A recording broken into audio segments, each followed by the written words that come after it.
Hello, this is a short little video to describe how a student could use Cami to annotate a Google PDF.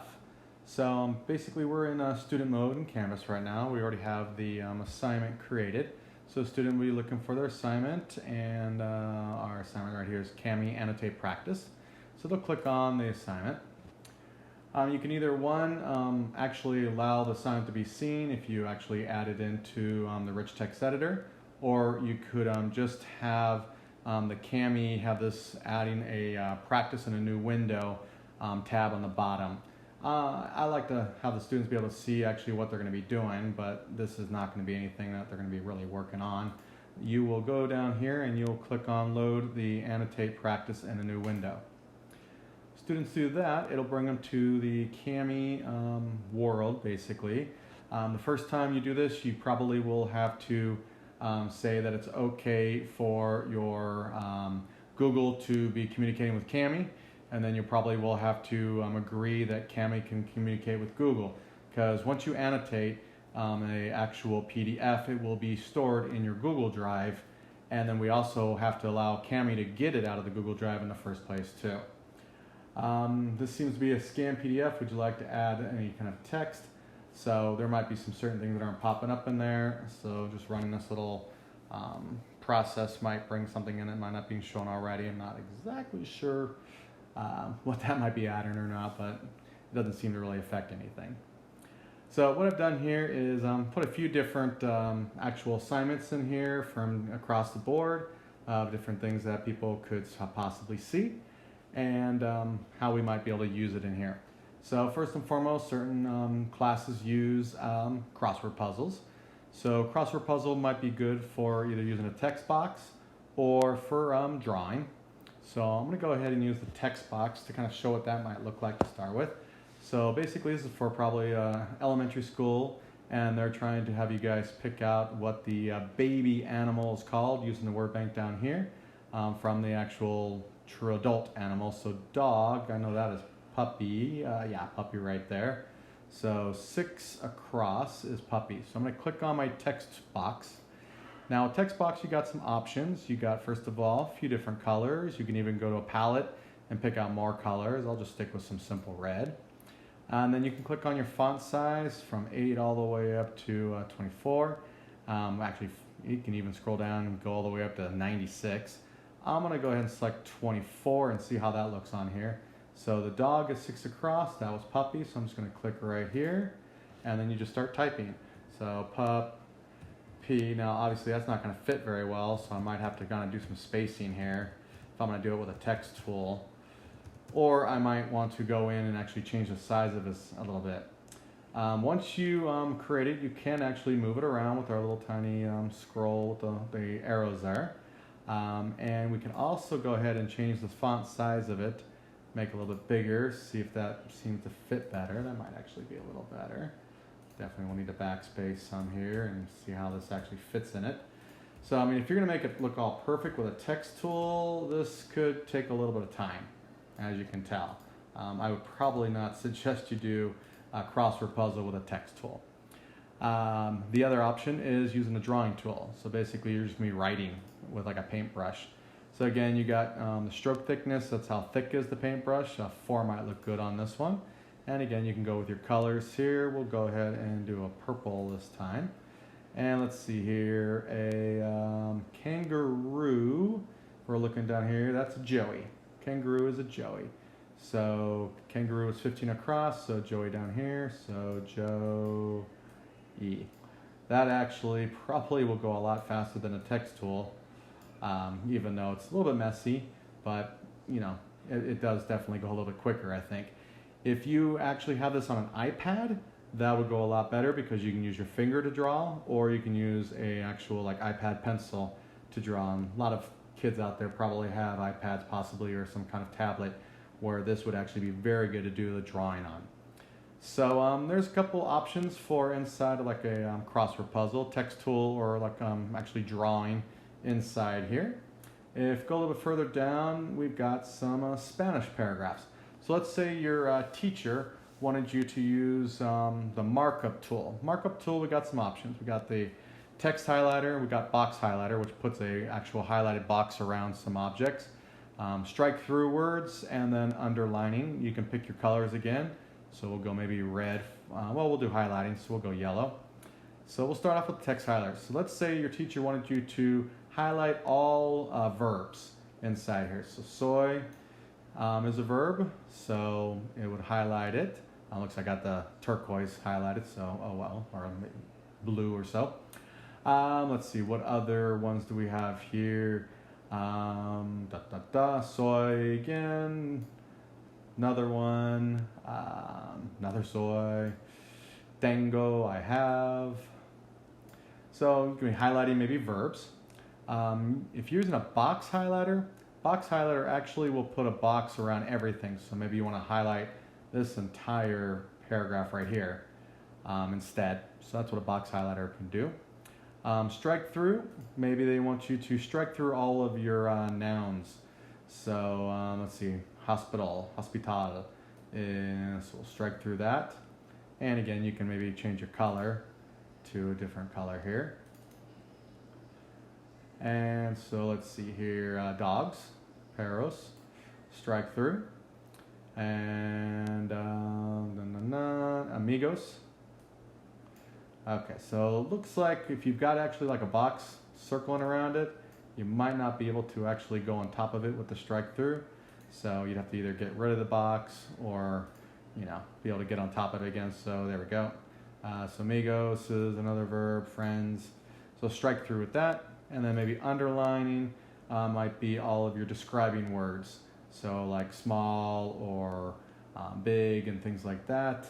I'm looking. Gordos. So underline that one, and that just means chubby little dogs there. So got underlining, and then you got strike through. So markup's kind of nice to use there.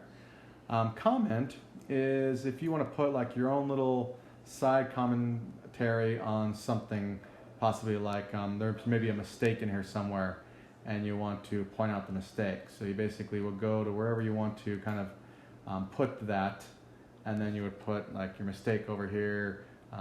Not soy, should be son, you know, something like that. So you can kind of get those, and you can actually get a little bit of a discussion going on inside here between you and your teacher regarding this. So you can make little comments. Going down a little bit further here, we've got some math. So it looks like we're going to be graphing a parabola. So probably drawn would be good again. And again, you can pick out your stroke thickness and such. Transparency allows you to kind of see through it a little bit more. So you can actually drop your transparency off so you can kind of see the background. Here, your vertex would be at -3, 4 on the side over here based upon that equation. So -3, 4 would be right here for your vertex. Since we have a negative, we'd be pointing down. And it's got no stretch factor, so it's a stretch factor of 1. Well, it's got a stretch factor of -1 right there, pointing down. So we'd have a -1, and then we'd have another point down 4, so it'd be down there, and so on. And then you could create your little parabola. Okay. Again, if you had a pencil tool on an iPad, this would be a little easier. On an actual computer with your mouse, it's going to be a little bit difficult, as you can see right there. Your teachers would have to give you a little bit of a leeway for what it would look like. What else do we got? Okay, so now we're going to actually do a reflection, a little bit more math. So we're going to take a look at shapes now. So we got different shapes we can pick from. So we can insert rectangles any which way. It's just the outline of the rectangle. You can change the color of it. Let's say it ended up being too big or too small. You can click up here to select, and you can kind of grab it and resize it, but you have to be on the select tool to do that. You can resize it just up, you can resize it sideways, whatever you want.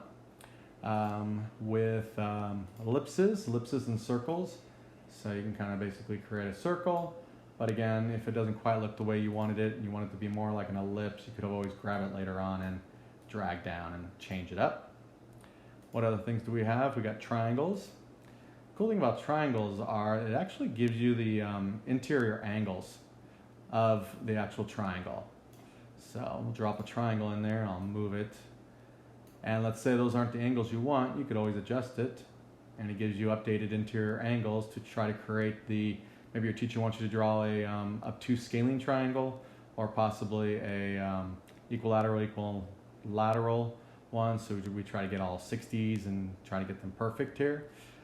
So you can do a variety of different things with the triangle, so that's kind of cool. And then lastly, for this particular one, inserting a line. So let's say we wanted to actually reflect this across the x-axis. So again, I can mark it up and do like a little highlighter here. So our x-axis is, oops, not there. It's only allowing me to pick that one. So let me actually draw, and we'll drop the transparency down quite low. So I want to basically reflect across this line right here. There we go. And we're going to use, again, our little segment tool here. So I'll pick red. And so we're going to drop the CJ across, and that would drop us right down to about there. So there's CJ. Oops, let's go a bit thicker, and probably not so much transparency. You'll see it better. So CJ, there we go. Better. And then CM would have to come across like that. And then LK would have to end up shooting up there. And then MK would then drop obviously across here.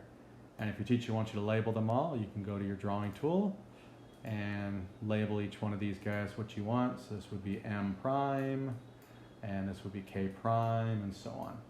All right. Our eraser down at the bottom here. Last one.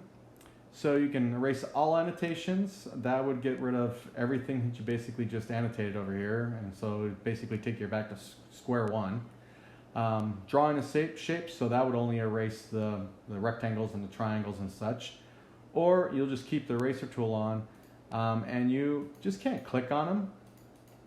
It doesn't quite work that way. What you gotta do is click your button and then run across the shape, and it will erase.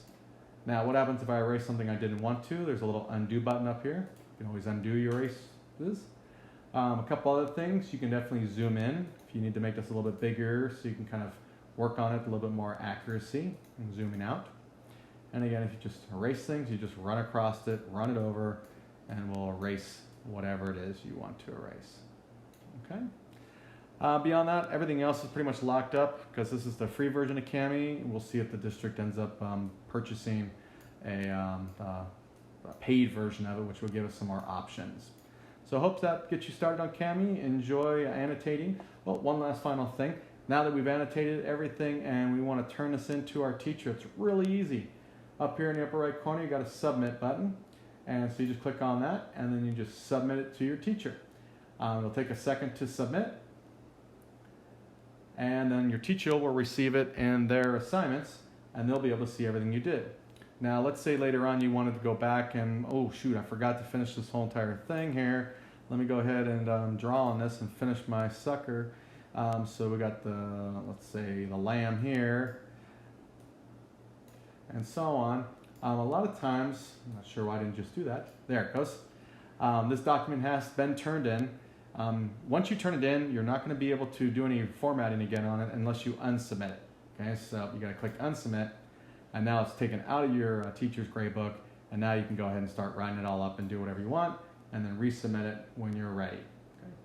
Okay. You can print it if that's something you want to do. Print it out on your computer printer, just something you want to keep. You can download it onto your computer and save it. But again, this will be saved into your Google Drive under like a Cami folder or something like that. All right. So again, hope that helps out, and enjoy playing with Cami and annotating your PDFs.